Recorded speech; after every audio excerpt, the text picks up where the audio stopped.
1 year later, Lisa Carter stood in the New Eden Community Center, watching something that would have seemed impossible just months before. Human children and Zelani cubs were playing together in the playground, while their parents, both human, and Zelani, chatted nearby.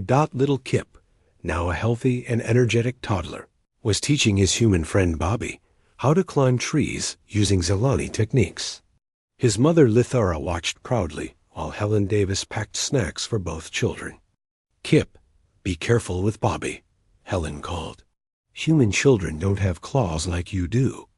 "I know, Mama Helen," Kip replied in perfect English.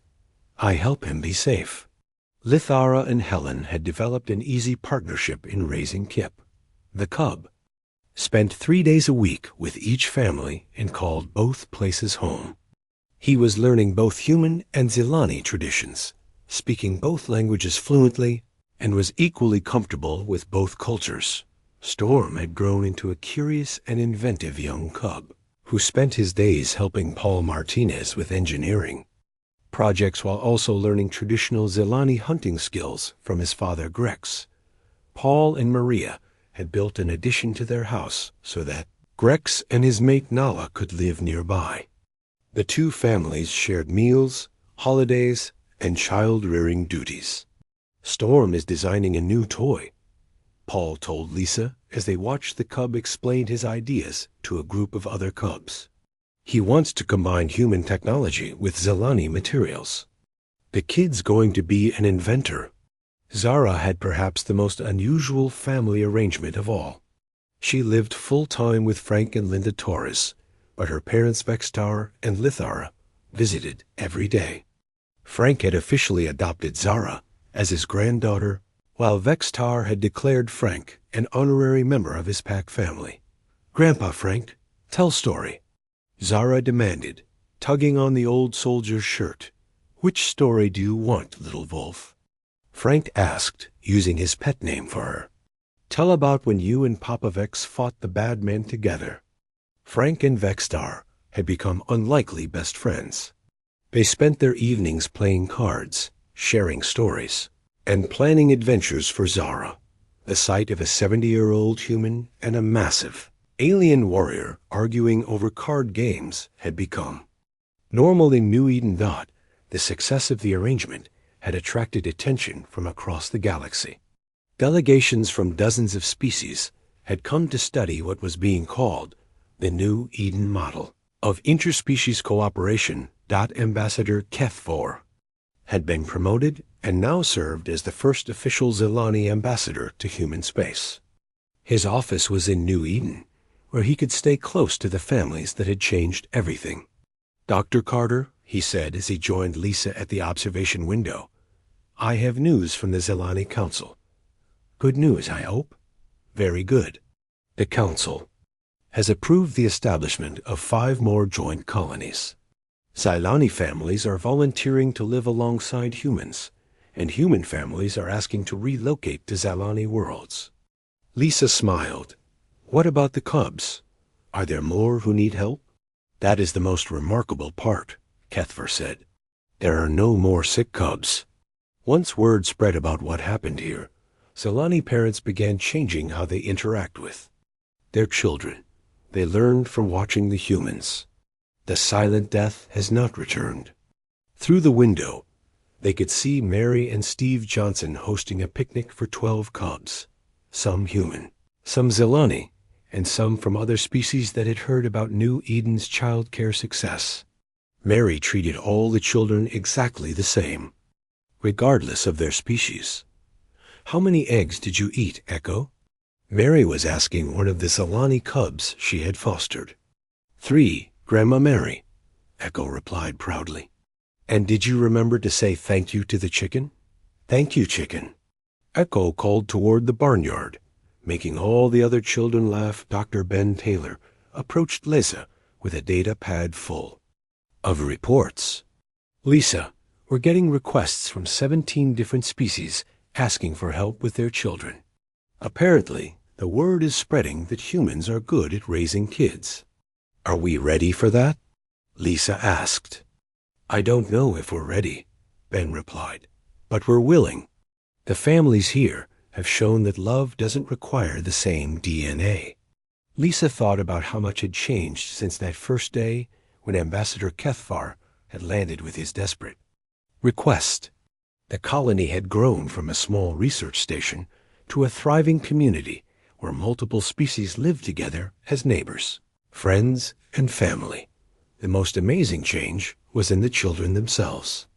The cubs and human children who had grown up together showed none of the fear or prejudice that had divided their species for generations. To them, having friends with different numbers of arms, legs, or eyes was perfectly normal. Kip ran up to Lisa, followed by his mixed group of playmates.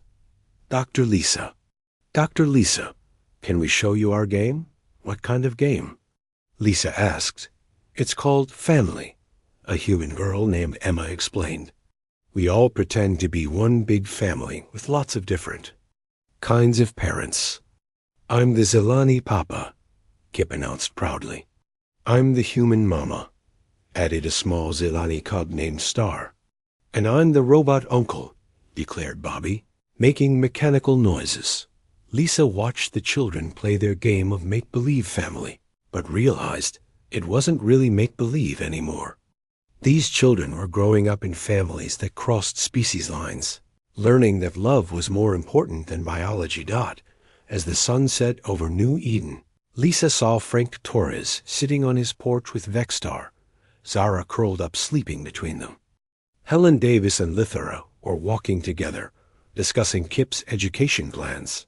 Paul Martinez and Grex were building a treehouse for Storm and his friends. Commander Jake Murphy joined Lisa on the observation deck. You know, when this started, I was worried about security. I thought mixing species was dangerous. And now? Lisa asked. Now I think separation is what's dangerous. These families are stronger together than any of them were apart. Lisa nodded. She had learned something important over the past year. Humans weren't special because they were the strongest or smartest species in the galaxy. They were special because they could love without boundaries. But they had also learned that they weren't the only species capable of growth and change. The Zelani had proven they could adapt and learn. They had overcome thousands of years of instinct to trust their most precious possessions to strangers. Dr. Carter, Ambassador Kethvar said as he prepared to leave for the evening, I have one more message from the Zelani Council. What's that? They want to know if humans would be interested in a formal alliance, not just for emergencies, but as permanent partners. Lisa looked out at the playground, where human and Zelani children were being called home for dinner by parents of both species. I think, she said, we already have our answer. As night fell over New Eden, the lights in the windows showed families of every shape and size sharing meals, telling stories, and putting their children to bed. The boundaries between species had blurred until they almost disappeared. The galaxy had learned something new about humanity.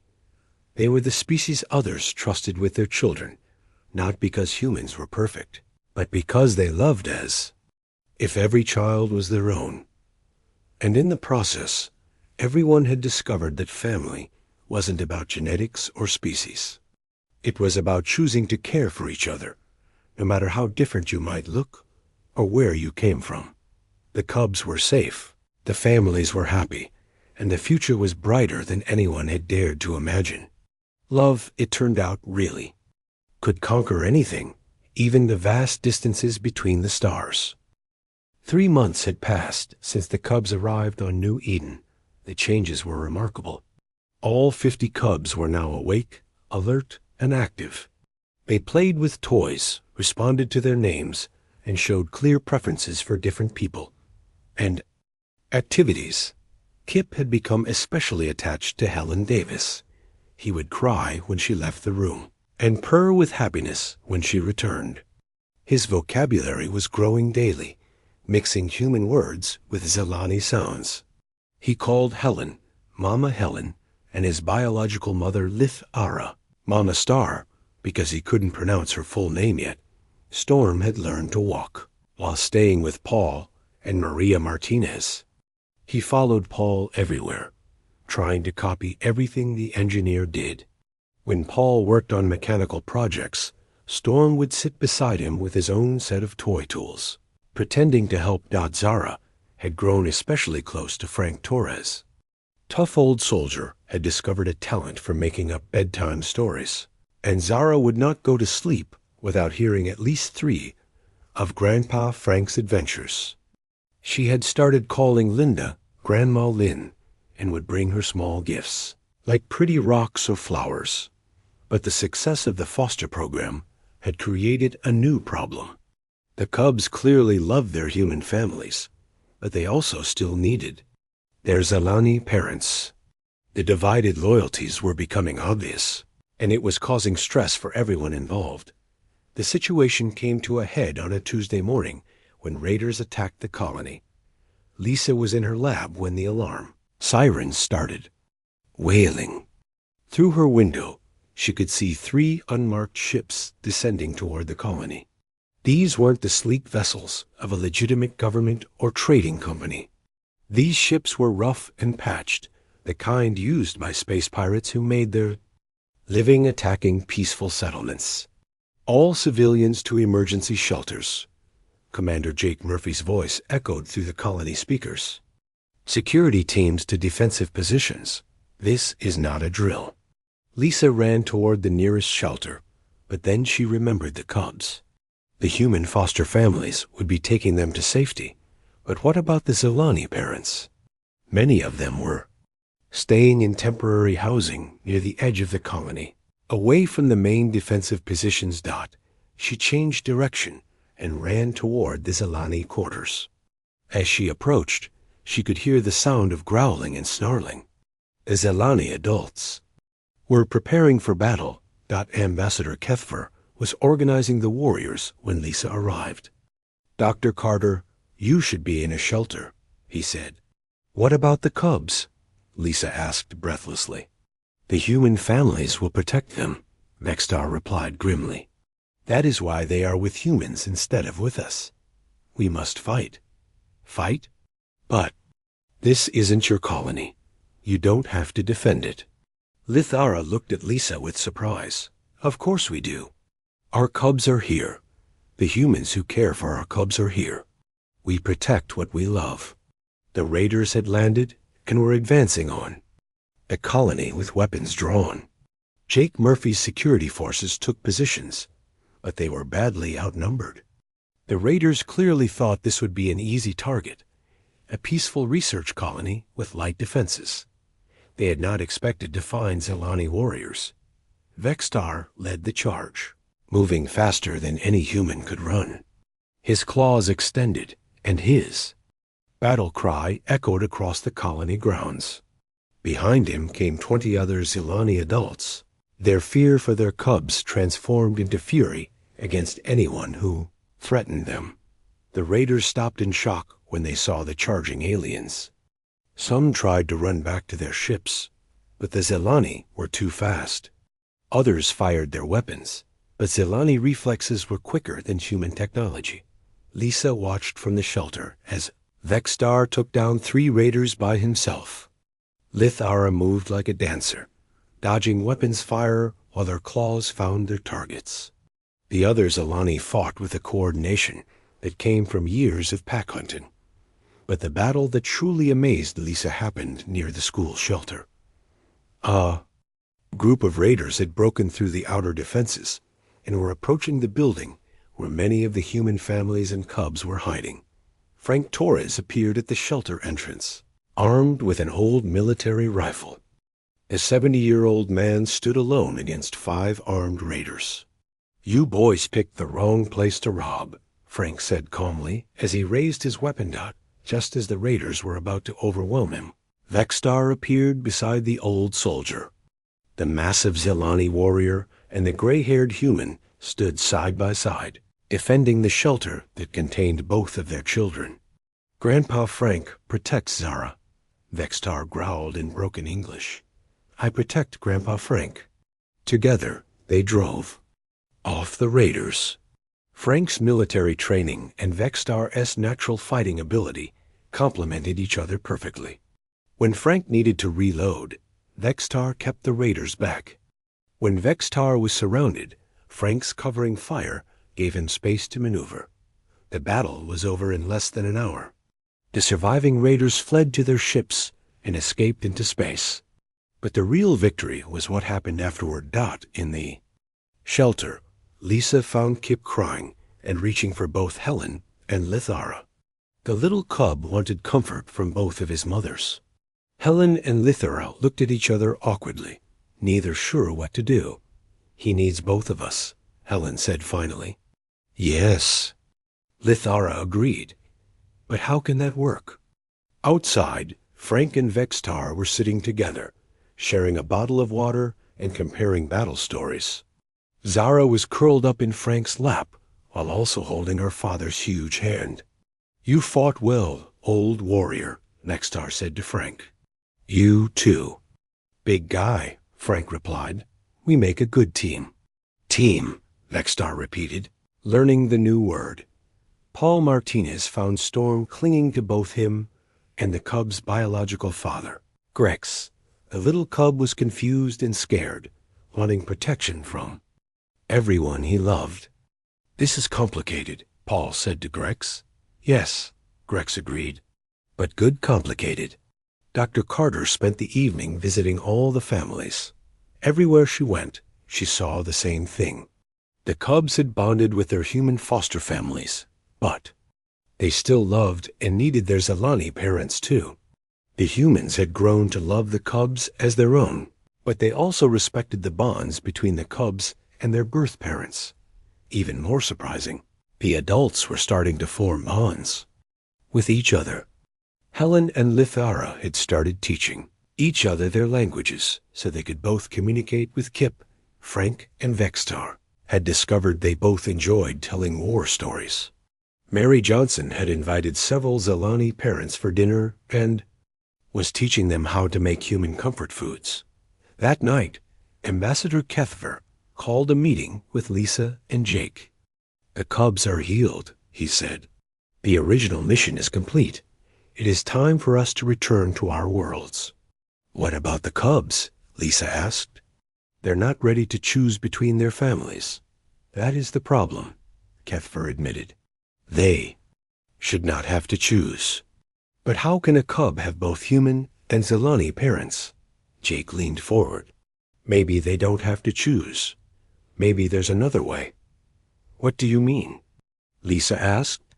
"I mean, maybe some families want to stay together, even if they're from different species. Maybe this colony just became more interesting." Lisa looked out the window at Frank Torres teaching Vextar how to play human card games, while Zara slept peacefully between them. She thought about Helen and Lithara working together to give Kip a bath, each speaking to him in their own language. "I think," she said slowly, "we're about to discover something new about what families can look like." The cubs had been healed, but in the process, something even more remarkable had happened. Two species had learned that love could cross any boundary, even the space between stars. The next morning, Lisa stood in the colony's main meeting hall with 50 human families.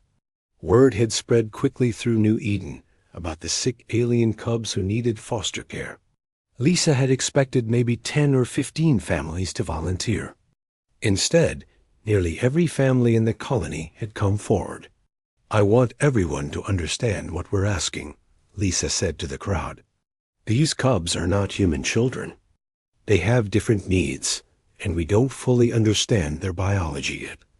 This could be dangerous." Helen Davis, a schoolteacher, raised her hand. "Dr. Carter, are you saying these cubs might hurt us?" "I'm saying we don't know," Lisa answered.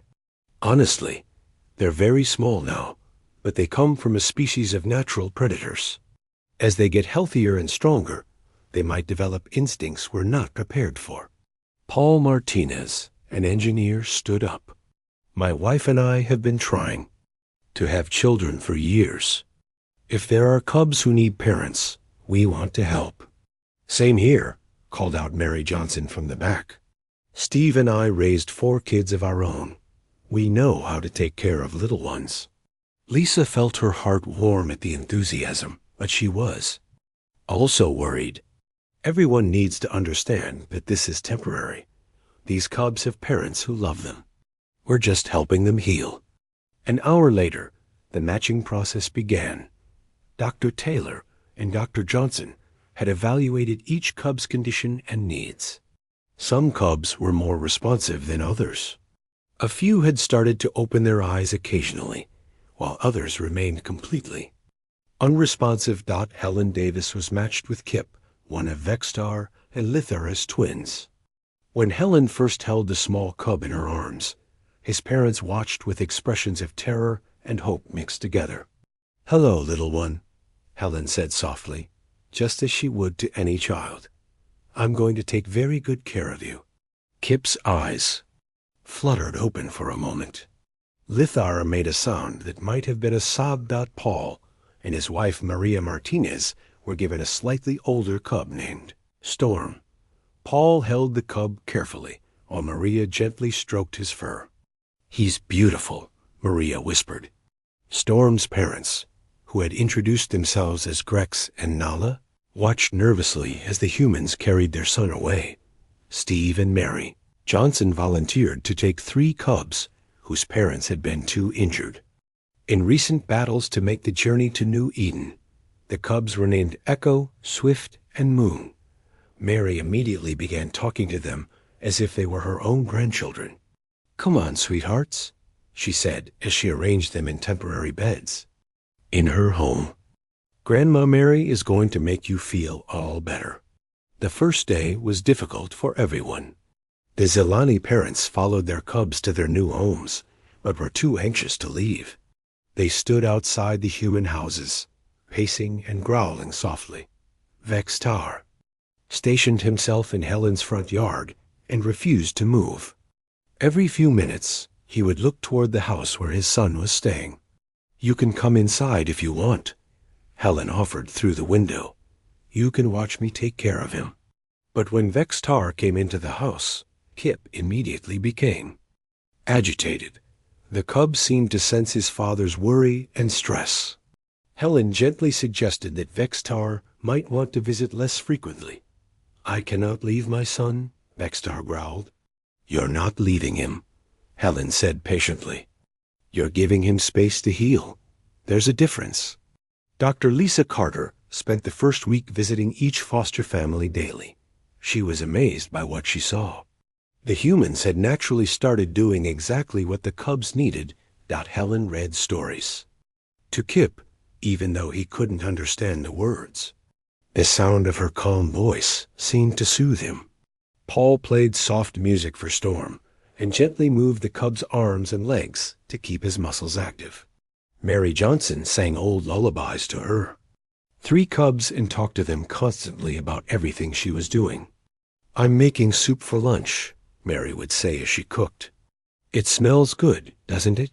And look, here comes a bird to sit on the windowsill. Isn't that pretty?" By the end of the first week, changes were happening. Kip had opened his eyes and kept them open for several minutes at a time. Storm had made his first sound, a small chirping noise when Paul played his favorite song. Echo, Swift, and Moon had all started moving their heads to follow Mary's voice around the room. But the most dramatic change happened with little Zara, Kip's twin sister. She had been placed with retired military couple Frank and Linda Torres. Frank had fought in several wars and was known as a tough, no-nonsense man. But when he held Zara, he became as gentle as a lamb. "There's my brave little girl," Frank would whisper to her. "You're going to be strong like your mama and papa, but right now, you just need to rest and grow." Linda made special soft toys for Zara and placed them around her bed. She had noticed that the cub seemed to like different textures, so she created a whole collection of fabric squares with different feels: rough, smooth, fuzzy, and silky. One afternoon, Frank was holding Zara while Linda was cooking dinner. He was telling her a story about his old military days, when suddenly Zara opened her eyes wide and looked directly at him. "Linda," Frank called excitedly. "She's looking at me. She's really looking at me."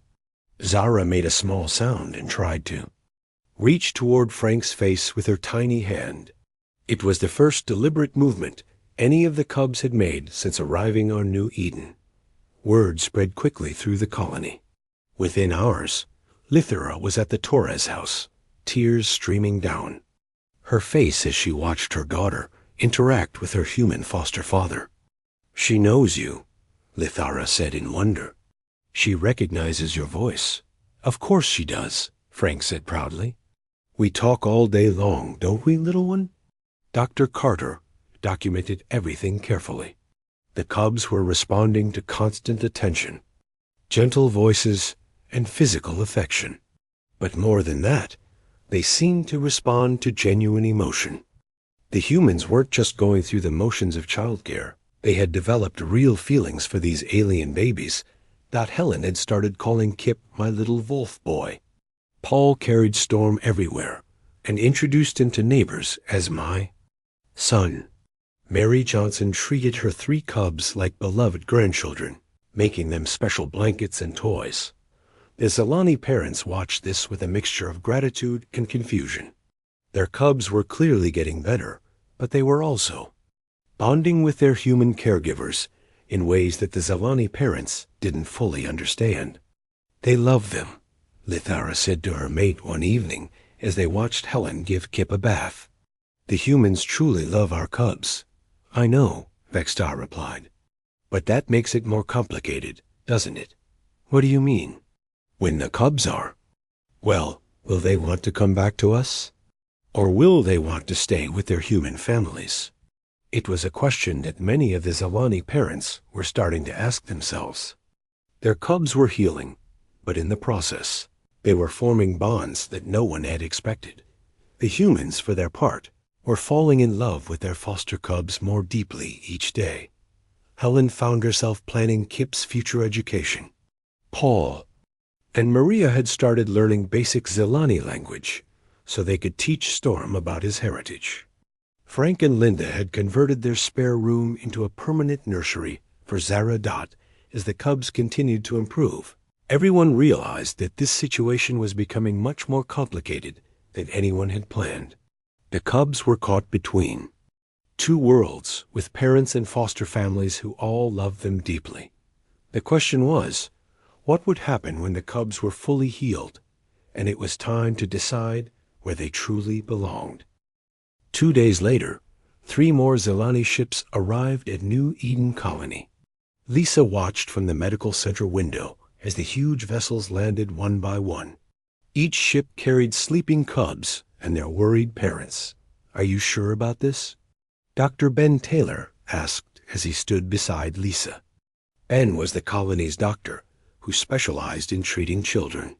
He had agreed to help with the Zelani cubs, but Lisa could see he was nervous. "No," Lisa admitted, "but we have to try." The first group of Zelani parents walked slowly toward the medical center. Lisa had never seen such fierce-looking creatures move so carefully. These were warriors who could fight entire armies, but they carried their sick cubs like the most precious treasures in the universe. Leader Vextar and his mate Lithara were at the front of the group. Vextar was even bigger than Ambassador Kethvar, with scars across his face that told stories of many battles. Lithara was smaller, but no less dangerous looking, with bright golden eyes that seemed to see everything Dot in their arms. They carried 2 small bundles. Their twin cubs, Kip and Zara, lay completely still wrapped in soft blankets. The cubs looked like tiny versions of their parents, with the same metallic fur and wolf-like faces. But their eyes were closed, and they barely seemed to be breathing. "Dr. Carter," Vextar said in his deep voice, "these are our children. They have not opened their eyes or made a sound for 2 months." Lisa gently touched Kip's small hand. The cub's fur was soft and warm, but he did not react to her touch at all. "When did they first get sick?" "It started slowly," Lithara explained. "First they stopped playing, then they stopped eating. Now they just sleep all the time. Our healers say their bodies are healthy, but something is wrong with their minds. Dr. Ben Taylor carefully examined both cubs with his medical tools. After a few minutes, he looked up with a puzzled expression. "Lisa, I'm not finding anything wrong with them either. Their hearts are strong, their breathing is normal, and their brains show activity. It's like they're just choosing not to wake up." More Zelani families brought their cubs into the medical center. Soon there were 50 small beds filled with sleeping alien children. The room was full of worried parents who watched every move the human doctors made. Dr. Amy Johnson, the colony's animal doctor, was examining a cub when she noticed something. "Lisa, come look at this," she called. Amy was holding a small female cub named Pip, as Amy gently stroked the cub's fur and spoke to her in a soft voice. Pip's eyes fluttered open for just a moment. "Did you see that?" Amy said excitedly. She responded to gentle touch and a calm voice. Lisa looked around the room at all the Zelani parents. They stood stiffly by their cubs' beds, afraid to touch them too much. Their faces showed love and worry, but also fear. "Ambassador Kethvar," Lisa said, "can you tell me how Zelani parents normally interact with their cubs when they're healthy?" Kethvar thought for a moment. "Cubs need constant attention. They want to play, to be held, to hear stories. Parent and cub are almost never apart for the first year of life." "And since they got sick?" Lisa asked. "We were afraid to disturb them," Lithara answered sadly. "The healers told us to let them rest. We thought touching them might make them worse." Lisa felt a sudden understanding. She looked at Dr. Taylor and Dr. Johnson, and she could see they were thinking the same thing. "I think I know what's wrong," Lisa said quietly. "These cubs aren't sick with a disease. They're sick from loneliness." Vexstar growled softly. "What do you mean?" "Think about it," Lisa explained. "Zelani cubs need lots of attention and social contact to develop properly. But when they got sick, everyone became afraid to interact with them normally. The cubs have been lying alone in quiet rooms for months. Their minds have shut down because they're not getting the stimulation they need." "But we stayed near them," protested another Zelani parent. "We watched over them day and night." "Watching isn't the same as interacting," Dr. Johnson said gently. "Children need to be talked to, played with, and held. They need to feel loved and safe." Ambassador Kethvar looked confused. "But if that is true, why can't we just start interacting with them again? Why do you need humans?" Dr. Taylor had been thinking about this too. "Because you're all too afraid now. You've been treating these cubs like they might break if you touch them. You've forgotten how to be natural parents to them. Also," Lisa added carefully, "humans might be better at this kind of care. We naturally talk to children in soft voices and touch them gently. We play games and sing songs without thinking about it. It's just part of how we are." The room was quiet as the Zelani parents thought about this. Finally, Vextar spoke. "You are saying that our cubs need what you call love," he said slowly. "And you believe humans can give this better than we can." "Not better," Lisa said quickly. "Different. Right now, you're all so worried and scared that your cubs can feel it. Humans don't have that fear because these aren't our cubs originally. We can interact with them without being afraid." Lithara looked down at her sleeping twins. "What are you suggesting we do?" Lisa took a deep breath. What she was about to propose would be difficult for everyone. "I think we should try something new. What if some human families took care of your cubs for a while? Not permanently," she added quickly as she saw the Zelani parents tense up. "Just until the cubs start responding again." The suggestion caused an uproar. Several Zelani parents started growling and showing their claws. The idea of giving their children to another species was clearly horrible to them. "You ask too much," snarled one parent. "No Zelani has ever given their cub to outsiders." It goes against everything we believe," added another. But Ambassador Kethva raised his hand for silence. "If this is what it takes to save our cubs, we must consider it." "Consider it?" Vexstar turned to face the ambassador. "You want us to give our children to aliens?" "I want us to do whatever will save them," Kethva replied firmly. "Look at them, Vexstar. Look at your cubs. They are dying slowly, and nothing we have tried has worked." Lisa stepped forward. "We're not asking you to give them up forever. We're asking you to trust us to help them heal. You would still be their parents. You could visit them every day. But they need intensive care from people who can focus on healing instead of worrying." Dr. Johnson gently picked up little Pip again and began humming a soft song. The cub's eyes opened wider this time, and she made a small sound, the first sound any of the cubs had made in months. All the Zelani parents turned to stare. Lithara stepped forward and touched her cub's face gently. "Pip, little one?" But as soon as Lithara's worried energy reached the cub, Pip's eyes closed again. "You see?" Lisa said sadly. "She can sense your fear and worry. She needs caregivers who can be calm and happy around her." Vexstar looked at his own twins, then at his mate, then at the human doctors who had been so gentle with their cubs. "If we agree to this," he said slowly, "how do we know you will take good care of them?" "Because," Lisa said simply, "we will love them as if they were our own children. That's what humans do." The room was silent for a long time. Finally, Lithara spoke in a whisper. "If it will save them, we will try." One by one, the other Zelani parents nodded their agreement. It was the hardest decision they had ever made. But their love for their cubs was stronger than their fear. Lisa looked around the room at 50 sleeping alien children and their terrified parents. Tomorrow, they would begin the most unusual childcare program in galactic history. The morning sun was rising over New Eden Colony when the alien ship appeared in the sky. Dr. Lisa Carter was drinking her coffee and reading reports when her communication device started beeping with urgent messages.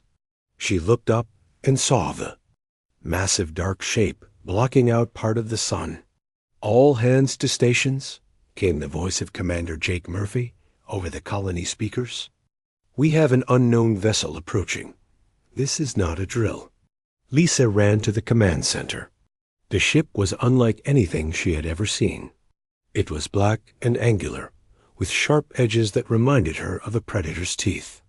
The ship was at least 3 times bigger than anything humans had built. "Any word from them?" Lisa asked Jake as she entered the control room. Jake shook his head. "Nothing yet. We've been sending greeting messages in every language we know, but no response." The ship slowly moved closer to the colony. Lisa could see other colonists running to their emergency positions through the windows. Children were being taken to safe buildings. Everyone was scared. Then the communication system crackled to life. A deep, growling voice spoke in broken English. "Human colony. This is Ambassador Kethfor of the Zelani Empire. I come in peace. I need help." Lisa and Jake looked at each other. They had heard stories about the Zelani from other species they had met. The stories were not good ones. The Zelani were known as fierce hunters who could tear apart their enemies with their bare hands. They were warriors who never asked for help from anyone. "This is Commander Jake Murphy of New Eden Colony," Jake said into his microphone. "What kind of help do you need?" There was a long pause. When the voice came back, it sounded tired and desperate. "I must speak with your healers. My people are dying. Our cubs are sick, and we cannot save them. I have heard that humans can help the young of other species. Please." Lisa stepped forward and took the microphone from Jake. "This is Dr. Lisa Carter. I am a scientist who studies alien life forms. Can you tell me more about what is wrong with your cubs?" "Dr. Carter, I will come down to your colony if you will allow it. I will explain everything. I know my people have a bad reputation in this part of the galaxy, but I swear by my honor that I come only seeking help for our children." Jake looked worried. He whispered to Lisa, "We don't know anything about these Zelani, except that they're dangerous." This could be a trick. Lisa thought for a moment. She had always believed that any species that cared about their children couldn't be completely evil. "Ambassador Kethfer, you may land at our main landing pad. We will meet you there." An hour later, Lisa and Jake stood at the edge of the landing pad with 10 security guards. The alien ship had landed, and a door was opening. Steam came out of the ship as the door lowered to the ground. The creature that walked out was both magnificent and terrifying. Ambassador Kethfer stood 8 feet tall. His body was covered in dark fur that looked like metal in the sunlight. His face was like a wolf's, but with large, intelligent eyes that seemed to see everything at once. His hands ended in claws that could easily cut through steel, but what surprised Lisa most was how sad he looked. This was not the proud warrior she had expected. This was a father who was worried about his children.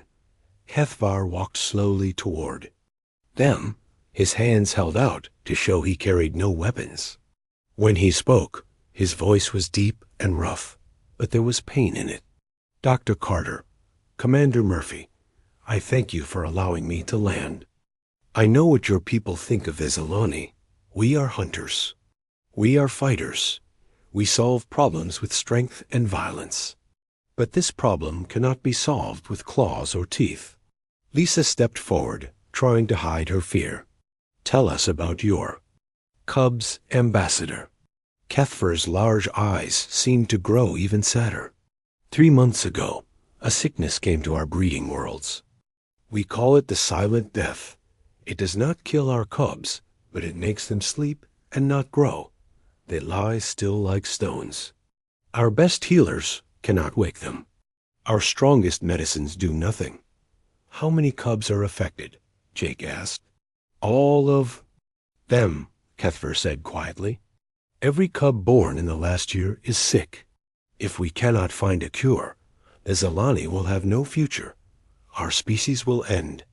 Lisa felt her heart break for this alien father. "What makes you think humans can help?" Kethfer looked directly at her.